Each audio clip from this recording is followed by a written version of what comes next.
нататък, какво е бъдещето на коридор номер 8, който минава през продуцента, той да свързва?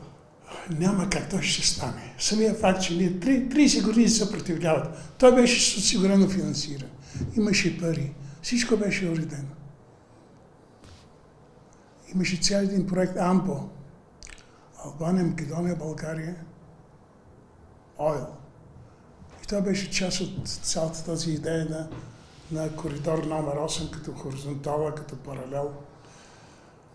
Но, срещайки с интриги и съпротива, много често и глупостта, българската глупост, особено пък, те се отлагат, но няма как да се отлагат.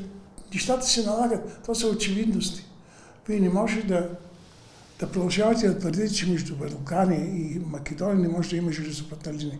Между Албания и Македония да няма железопътна линия. Единствените страни на Балканите, между които няма железопътна линия, са Албания, Македония, България.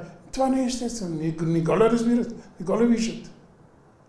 Въпреки че намерението за строителство на ЖП линии и свързване на София с първоначално по българската идея е било България, София, Кюстендил, Скопие, Ниш, Белград.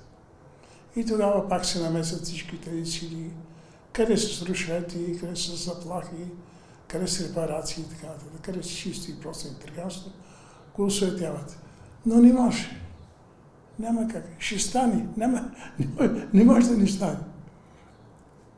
Има очевидности.